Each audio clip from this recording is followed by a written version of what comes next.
All right. It's Veterans Day 2020, and we're in hybrid now, so your lectures are going to be just videos, so we can do, hopefully, cool, fun stuff when we're all together in class. So this is the last lecture for Chapter 7, and this is the last thing we're going to do before Thanksgiving. We'll finish this up. Your test will be next week. But here is how things wrap up after they get rid of Napoleon. And they have a big meeting, and it's a combination victory party and political meeting. There's all the important people are there. There's fabulous parties. It's in Vienna, which is a beautiful city.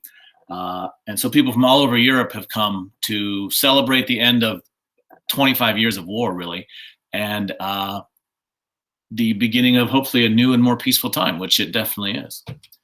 So the main figure in all of this is an Austrian prince named Clemens von Metternich. And this is him right here. All right. And as you can see, he's a fairly serious guy. We'll talk more about him in a little bit. But he essentially is going to be what we'd call the architect of putting Europe back together after the French Revolution and Napoleon. So here's the Congress of Vienna here, artist depiction. All right, see all the different generals and kings and things in their uniforms. And this is going to reshape Europe for 100 years, well, 99 years. Europe's going to look like this for the most part until World War I. All right. And so Metternich was the chief advisor to the Emperor of Austria. And Austria was one of the four great powers. Okay, we have Britain, Russia, Austria, and Prussia. Now, in your map number 2, that's when it says the powers that were most influential at the Congress of Vienna. Those are the four that you need to have colored the same color. All right, so those are the four great powers. And Russia and Prussia, actually, their kings came, or czars, and Austria and Britain sent representatives to this big meeting. And the main guy, as I said, was Clemens von Metternich. And he starts really a new political movement called conservatism. And his basic goal is to turn the clock back to 1789 when France was a constitutional, well, 1791 when France was a constitutional monarchy, before all the craziness, before the reign of terror, before the Directory, before Napoleon. He basically wants to make things the way they were before. Okay, and this is conservative. All right. And so his other chief goal is to not have a lot more wars. Okay? They've had continental-wide wars for 25 years. They don't want that to happen anymore. And they think one good way to do that is to have a balance of power. All right? Remember Montesquieu talking about that politically? Well, he wants this militarily. All right. In other words, no one country like France is going to be so powerful that it can make war against the rest of Europe. All right? And so to achieve that, he's going to have what's called the Containment of France.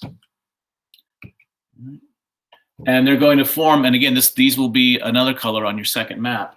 He's going to form some new countries, okay? Switzerland will gain permanent independence, all right? The Netherlands will be united into a kingdom. Sardinia will be united into a kingdom. There will be a new thing called the German Confederation. Norway and Sweden will be united into a kingdom. So France is going to be surrounded by bigger, more powerful states to hold it in check. So here's Sardinia, Genoa. It's going to be more powerful, and that's the state that's going to lead the Italian movement to become a nation in just a few years. And Prussia is going to become the most powerful German nation. We'll talk about them in a minute. But this isn't what we're going to see coming up in the 20th century. This isn't a total war. They don't want France totally destroyed. They just want France to be the way it was before. So they put a Bourbon back on the throne, right, Louis XVIII. And they had done that before Napoleon came back for the 100 days, and Louis XVIII ran away. But then they got Napoleon back, sent him to St. Helena. Louis XVIII comes back, so France is a monarchy again, but a constitutional monarchy this time. And so France is a kingdom like it was. It's not destroyed, but a key thing that they want to happen in France and other places is they want what they consider legitimate rulers. All right. And in other words, the monarchs that Napoleon had kicked off their thrones and replaced with his brothers and sisters and brothers-in-law and his son, he made his son the king of Rome when he was a baby. They're going to go back and find the families that were ruling those countries before and put them back on their thrones. Okay, the whole goal again is to turn the clock back to 1791. Right? And what do they want? They want order. They want peace and quiet for a little while. Okay. So through legitimacy and balance of power, they're hoping to avoid future wars. And like I said, it works for 99 years. Right. And so one of the reasons it succeeds is everybody shows up. All right. After World War I, we're going to try this, getting everyone to show up to prevent future wars, and it doesn't work. And that's why we get World War II. After the Napoleonic Wars, all the major players agree to work together to maintain peace. And right here, the notes say it lasts almost 40 years. They're talking about the Crimean War, which is a war, but it's not in the heart of Europe. It's over in the Black Sea.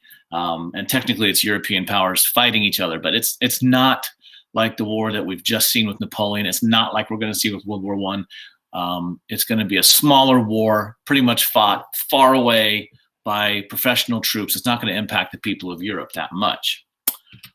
All right. So what happens beyond the Congress of Vienna? Some very important things in the history of this hemisphere, as well as in the history of Europe. All right. The three most autocratic rulers, Alexander of Russia, Wilhelm I of Prussia, no, I'm sorry, it's Frederick William IV of Prussia, and the Franz Joseph, the Emperor of Austria.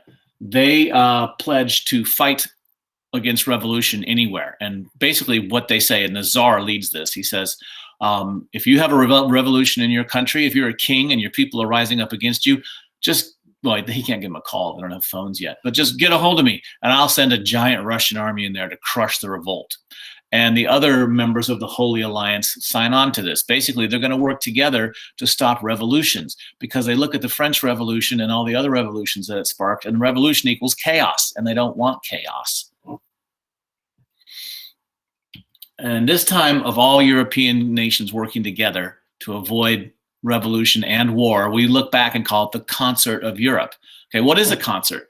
When you go see a concert, what are the musicians doing? They're working together to make something. Okay, so here is the Concert of Europe. The European powers are working together to avoid war and more revolutions.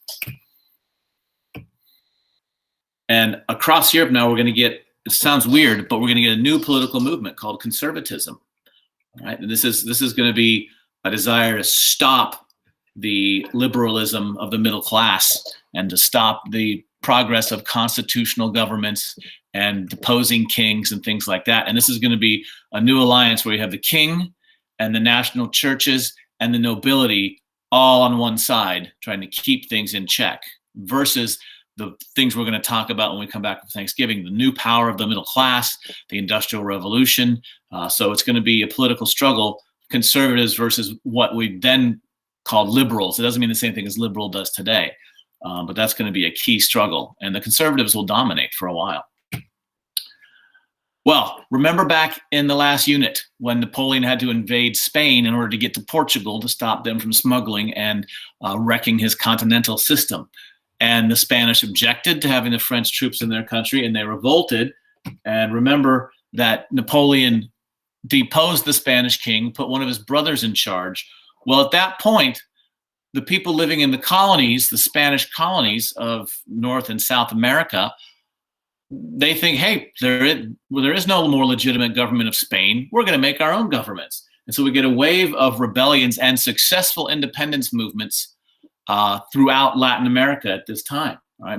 Most countries in Central and South America can trace their independence back to the 1820s, 1830s, right? Because they successfully gained their independence. The key figure of all this is Simón Bolívar right here. He's a Venezuelan, and he first leads a revolution in Venezuela, and they establish their independence, and then later Bolivia, okay, Bolivia, Bolívar, right?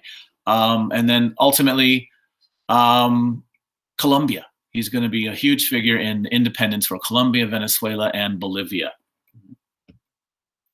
So what's the long-term legacy besides the creation of all these Latin American countries and a century of peace in Europe? All right.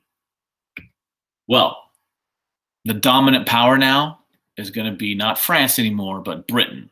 Okay. What's happening on the continent, combined with what we're going to study in the Industrial Revolution, is going to make Britain really the first truly global superpower. And if you look on the continent of Europe, the Prussians, the Northern Germans, they're going to become the most powerful German state, and they are going to organize putting all the Germans together in a country called Germany. And when you have a country called Germany and a country called Italy put together, that's going to upset that balance of power ultimately and lead us into more warfare. But for the rest of the 19th century, we're going to have a general peace. There's still going to be a lot of change happening, a lot of uncertainty and things like that, but there won't be a generalized war until August of 1914.